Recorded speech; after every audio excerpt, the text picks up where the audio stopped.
와, 이거 강철 따라가도 돼요. 그냥 보죠. 그러니까 이게 뭐지 그러면 스틱이 어떻게 되잖아요. 안녕하세요. 미국 교수 박지영입니다.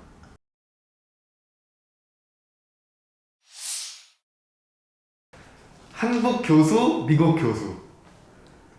미국 교수. 이유가 있다면?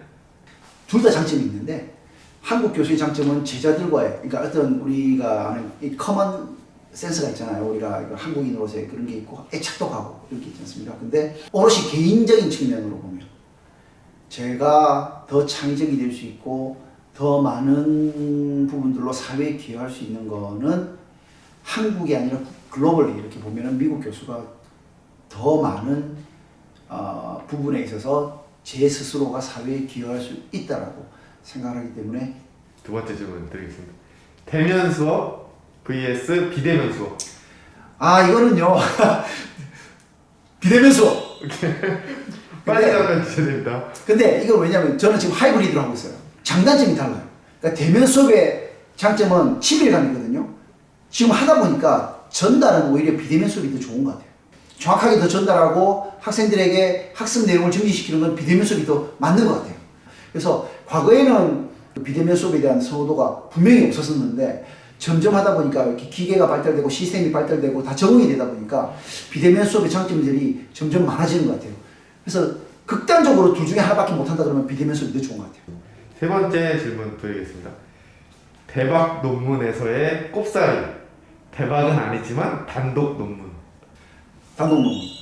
저는 기본적으로 학자는 자기가 전체를 통해 가지고 가는 거지만 거기에 컨트리뷰션 하는 게 하나가 대박 논문이라 하더라도 그 학문이나 어떤 그 연구 영역에 있어서의 차별성이 있다고 생각하지는 않습니다. 그래서 단독 논문이나 리딩하는 논문으로 꾸준하게 죽을 때까지 학문을 하는 게 맞다고 생각을 하지 하나의 대박 논문이라서 제가 거기 들어가도 해서 저는 그 논문의 모든 가치를 제가 가져간다고 생각하지는 않거든요. 그래서 조금 더 롱텀으로 세상을 보고 제가 가지는 그 학문의 스펙트럼과 제가 하는 분야에 대한 것들을 확립시키는 이런 작업들이 더 중요하고 그래서 단독이나 또는 같이 하더라도 리딩하는 혹은 이제는 나이가 이제 어느 정도 있기 때문에 코러스펀딩으로 해서 그 학문의 영역에서 조언을 해줄 수 있는 자리 이런 것들로 가서 학문에 주도하는 그 학자가 되고 싶고 그걸 치면 용의 꼬리보다는 뱀의 그 머리죠, 그죠? 네, 그렇게 돼야 나중에 용이 될 끄덕지라도 좀 생기지 않을까 그런 생각을 합니다. 네. 네. 이제 매일 과제 주는 교수 vs 과제는 없지만 시험 문제를 어렵게 내는 교수. 선호하기 매일 과제 주는 교수죠. 그러니까 왜냐하면 이것도 마찬가지입니다. 저는 기본적으로 시험이라는 게 어떻게 볼 수 있는지는 모르겠습니다만 저는 이제 기본적으로 시험을 낼 때도 오픈북으로 해서 그냥 모든 학생들에게 모든 걸 참여해서 그냥 논문을 쓰라고 이야기를 하거든요. 그러니까 매일 과제 주는 게 더 중요한 건 뭐냐면 이 과제라는 걸 통해 가지고 스스로의 능력치를 향상시켜 갈 수 있게끔 해주는 게 중요하다고 생각합니다. 분야 자체가 그런지도 모르겠습니다만 근데 이제 시험이라는 것들은 기본적으로 테스팅이잖아요. 그러니까 저는 기본적으로 우리 학생들은 스스로를 다 안다고 생각을 합니다. 그래서 그 학생을 테스팅하는 것보다 더 중요한 건 이 학생이 가진 능력을 펼칠 수 있게끔 하는 게 중요한 거고 그 능력을 펼치게 하는 것은 결국은 과제를 통해서 본인이 스스로를 계속 검증할 수 있게끔 하고 거기에 대한 카멘트를 주면서 디스커션에 나가는 게 더 중요하다고 생각하기 때문에 끊임없이 꾸준하게 하는 그런 것들이 더 중요하다고 봅니다. 하루 종일 연강하기 아니면 하루 종일 논문 작성하기. 논문 작성하기. 강의는 저는 좋아하는데요. 그러니까 강의를 누가 만드는 거를 대리로 전달하는 것도 중요하지만 저는 기본적으로 대학의 교수는 내가 연구한, 내가 새로운 걸 발견한 거를 학생들에게 전달하는. 다시 말해서 프론티어에 있다고 생각합니다. 모든 거에 있어서 가장 프론티어에 있는 걸 학생들에게 전달해서 그와 관련된 걸 디스커션해서 거꾸로 회귀하면서 이런 이론들을 통해서 내가 지금 어느 위치에 있고 이런 것들을 왜 배우는가를 전달해 주는 게 저는 교수라고 생각합니다. 하루 종일 강의만 하면 그건 저는 저를 소진시키는 거라고 생각하고요. 하루 종일 논문 쓰는 게 더 맞다고 생각합니다. 그럼 이제 수업을 하나 뺄 수 있다면 월요일 1교시, 금요일 마지막 수업. 금요일 마지막 수업이요. 주말을 빨리 완료하고 싶다 이런. 금요일 마지막 수업에는 예, 와인 테이스팅을 해야죠. 근데 사실은 제가 이제 보니까 뭐 어쨌든 어떤 이유인지는 모르지만 아무튼 제가 그 봄학기 수업은 월요일 첫 시간, 금요일 마지막 시간으로 이렇게 수업 잡혀 있습니다. 그래서 그것도 좋더라고요. 또 해보니까. 왜 좋냐? 월요일 첫 수업을 하고 나면 그 다음 남는 시간부터 금요일 전까지는 연구 시간인 거예요. 그리고 금요일 마지막만 수업을 하고 또 이제 좀 쉴 수 있는 이런 것들도 있어서 총장님과 삼시세끼 먹기 vs 학생들에게 밥 쏘기. 학생들이 밥속이죠. 이거는 뭐 저는 그런 거는 저 이와 관련된 부분은 총장님하고 삼시세끼를 밥 먹는 것도 좋습니다만 글쎄요. 저는 학자지 않습니까? 제가 총장님으로부터 배울 수 있는 게 뭘까? 그걸 생각해 보면 학문적인 영역 완전히 다르잖아요. 학문적인 영역에 있어서만큼은 제가 뭐 정치적인 부분으로 제가 할 건 아니라서 그와 관련돼 있는 거에 대한 학교 운영이라든지 뭐 이런 거와 관련돼서 이야기를 할 수 있으면 좋겠습니다만 둘 중에 하나를 고르는 거니까 학생들과 다양한 이야기를 하면서 학문에 대한 이야기 또 그들이 가진 여러 가지 고민들을 같이 나눌 수 있고 이야기해주고 또 제가 학생들에게 또 젊음을 이렇게 같이 전달받을 수 있고 그러면서 또 새로운 아이디어를 가지고 뭐 이렇게 하는 게 저는 더 학자로서 맞다고 생각합니다. 총장님과 1대1 토론하기 vs 전 학과생과 1대1 상담하기. 이거 좀 다른 것 같은데 저는 총장님과 1대1 토론하기가 더 좋습니다. 그러니까 왜냐? 학생들에게 상담을 해주는 건 일방적이잖아요.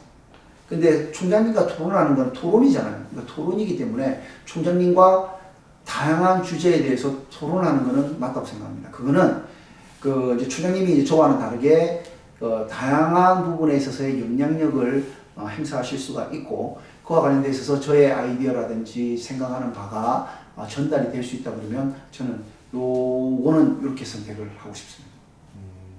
준비한 강의 자료 다 날라가기 vs 지갑에 현금 다 날라가기. 지갑에 현금 다 날아가기. 잠깐만. 그러니까 현금이 더 아깝죠. 그러니까 이게 뭐지? 그럼 선택이 어떻게 돼야 되나요? 강의 자료 날라가기 해야 돼요. 강의자료 날아가도 돼요. 왜냐면 머릿속에 다 있으니까. 오. 별로 그게 그러니까 돈이 더 중요하죠. 강의 자료는 없어도 말로 할 수 있어요. 이제는 저는 지금은 그러니까 지금은 그런데 이제 만약에 처음 임명이 됐다 그러면 강의 자료가 더 중요하죠. 그러면 지금 어떻게 하냐? 강의 자료도 옛날 강의 자료를 쓰지만 업데이트된 내용들을 계속 설명을 해주는 거예요. 그래서 뭐 사실 어떻게 보면은 좀 더 열심히 해야 되겠네. 강의 자료를 좀 더 잘 만들어야 될 것 같네. 반성합니다. 수업 도중에 질문을 하는데 학생이 내가 모르는 걸 질문하는 학생 vs 쓸데없는 질문을 하는 학생. 그럼 모르는 걸 질문하는 학생이 훨씬 좋죠. 그러니까 왜냐하면 쓸데없는 질문이라는 건 없다고 저는 생각을 하는데 기본적으로. 근데 뭐 모르는 질문을 해야 저도 공부를 하죠. 그죠? 모르는 질문을 해야 공부를 하고 그 모르는 질문의 정체를 파악을 해야 되잖아요. 그러니까 모르는 질문이라는 거는 제가 지식적으로 모르는 거는 쉽게 해결해 줄 수가 있어요. 왜냐면 요즘은 이제 뭐 위키피디아도 있고 뭐 많으니까. 근데 이 모르는 질문에 대한 게 아리까리한 거 있지 않습니까? 애매모호하고 데피니션이 필요하고 이게 정의에 따라서 어떻게 달라지는 예를 들면 이런 거죠. 러시아가 우크라이나 침공한 것에 대해서 어떻게 생각하십니까? 이거는 모르는 질문이에요. 왜냐면 이건 너무나 복잡하다니까. 단칼에 잘못했어라고 이야기를 할 수 있느냐? 이거는 너무 어려운 질문이에요. 미래에 이걸 어떻게 평가할지 모르기 때문에. 그렇다 그러면 우리가 이 답을 하기 위해서 다양한 형태로 가지치기를 해내고 그 과정 속에서 결론이 나와야 되거든요. 그래서 저는 그런 모르는 질문이 훨씬 더 가치가 있다라고 제가 모르는 질문이 훨씬 더 가치가 있다라고 생각을 합니다. 그래야 그런 과정을 통해서 우리가 발전을 할 수 있다고 생각합니다. 네. 교수님의 강의 평가 점수 잘 나오기, 논문의 결과가 잘 나오기. 그건 당연히 논문 결과가 잘 나와야죠. 그러니까 근데 이제 이게 논문도 저는 이제 그것도 말씀을 드리고 싶네요. 강의 평가 결과라는 거는 또 학생들과의 기본적으로 커뮤니케이션이 더 중요하고 그런 과정 속에서는 뭐 모르겠습니다. 강의 평가라는 게 뭐 어떻게 될 수 있는지 모르지만 일종의 이제 학생들하고 친밀하게 잘 지내는 강의 평가가 높거든요, 당연히. 근데 이제 그런 것보다는 학생들에게 당연히 제가 할 수 있는 최선을 다하지만 연구 논문 결과라는 것도 그 연구 논문이 어디에 낼 것이냐. 그러니까 우리가 퍼블리케이션 자체가 뭐 그것도 중요하긴 한데 가능하면 이제 챌린징한 곳에 이제 내는 거잖아요. 네이처지라든지 사이언스지라든지 제가 뭐 세려낼 일은 없지만 그런 쪽에 세상에 기여할 수 있는, 다시 말해서 지금까지 한 번도 나오지 않았던, 리던던트하게 반복을 하는 게 아니라 한 번도 나오지 않았던 거에 대한 거를 잘 마무리해서 전달해내는 그런 것들이 더 중요하지 않을까 생각이 듭니다. 네.